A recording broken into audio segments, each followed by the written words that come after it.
Hey,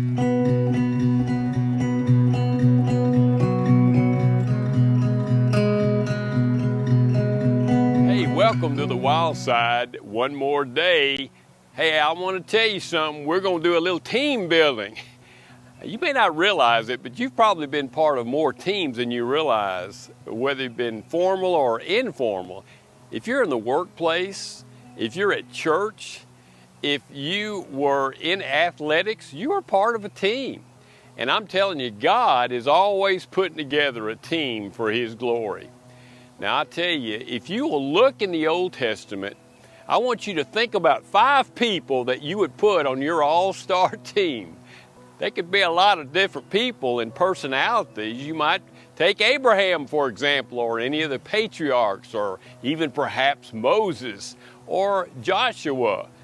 Hey, how about some of the great women of the Old Testament? How about Esther?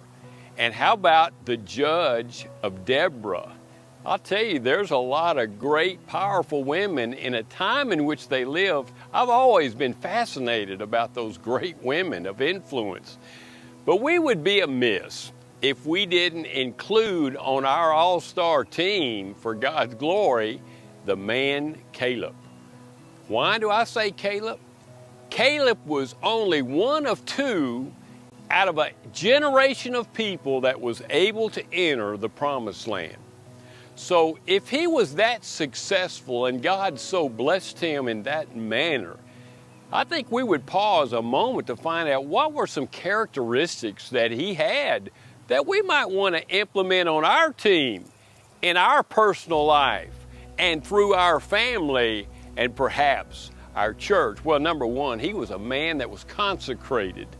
He devoted his life to the glory of God. He devoted his life to accomplish God's purpose. How do we know that? Well, he's described this way. It's a beautiful word, wholeheartedly. Hey, he was all in the game. And I'm telling you, if you've got a team, you want people that's all in. If you've got people that are half-hearted, if you have people just going through the motions, hey, listen, they're not doing you a favor. They're dragging down the team. I'm telling you, Caleb was wholehearted, and he was rewarded for it because he was consecrated. The other thing that I think is noteworthy is that we can identify with Caleb is that he was a man of great conscience. He had conviction. He had conviction. Remember, it was Caleb and Joshua along with 10 others. There was 12 that went into the Promised Land and spied out the Promised Land. And it says of Caleb that he was a man of conviction, giving a positive report, a can-do attitude for the glory of God, with the help of God, to claim the Promised Land for the children of Israel. Listen, contrary to that, there were the other 10 that it says in Joshua 14, others gave a negative report, and it says of this, that they melted the heart of the children of Israel. Hey, you could have 2 sides of the coin. You can have one that has conviction and believe that God can enable man to accomplish His purposes for His glory and for the benefit of man. So he had a great amount of conviction. And then lastly, we obviously would have to say that he was a man of great courage.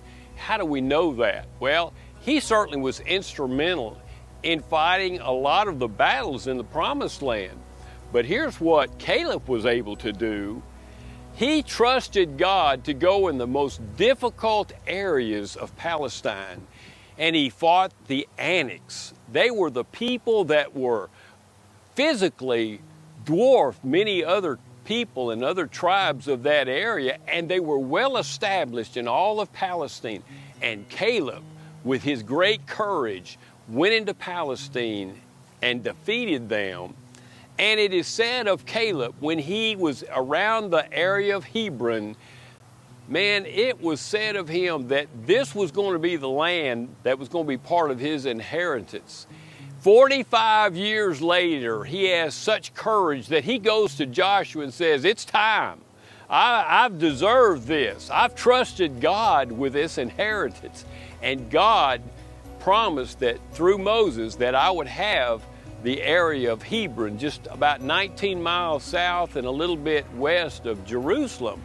But Hebron was certainly valued because it had a great water source and an enormous history around the area of Hebron.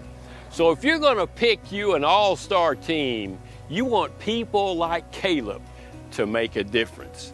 Boy, we at Meadows Baptist Church, we're trying to build teams every day. We're so thrilled about the staff God has given to us and what just lies in the near future. If you could stream with us on Sunday or be on campus with us at 9:30 or 11 o'clock, I think we can grow together as a team for the glory of God.